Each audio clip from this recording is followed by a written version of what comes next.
had my mother slip her hand into the strap, then keep repeating the weaving work. It eased her arm pain for a moment, but it greatly slowed her efficiency. My mother's tens of thousands of daily motions had already left her with serious work-related injuries, so for the next 10 years, I never stopped observing and thinking of ways to ease her burden, until one day my bicycle chain suddenly fell off. When I struggled to put the rusty chain back and gently pushed the pedal, the spinning wheel gave me an idea. After days of non-stop experimenting, I used 2 wheels and a few old boards to build the first prototype of a loom. When 2 friends came to the warehouse to see it, they thought it was silly and ridiculous. Neighbors laughed at me. Even my parents told me to do something proper, like finding a good girl to marry, so she could inherit the weaving skill and help my mother with the work. A sweet marriage did make me pause the research, but only 6 months after the wedding. My wife's arm hurt so badly she couldn't lift it. Seeing something was wrong with her broke my heart. I knew letting her rest was only temporary, so I reignited my drive to build the machine. After learning how the machine worked, my wife realized I was right to stay determined, so she chose to fully support my work,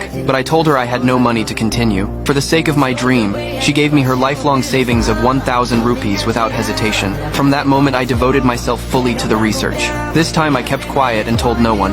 Months later, the simple loom was finally done. I invited family and friends with full confidence. When the power was switched on, the machine started running, but it exploded after only a few seconds. The blast destroyed not only my work, but also pushed me into the lowest point of my life. The money for the motor was borrowed from loan sharks. I planned to repay it quickly with the loom, but now the lenders were pressuring me hard. My father called me a useless man. Even my loving mother was deeply disappointed. That night I ran away from home. I went to the riverside, tied my hands and feet with rope. My parents' scolding echoed in my head. In despair, I wanted to end my life. I stayed there until dawn, then dragged my exhausted body back to my wife. She cried the whole night, but instead of blaming me, she quietly took out her wedding jewelry to help repay the debt, to let me focus on my research. We rented a place and moved to the city.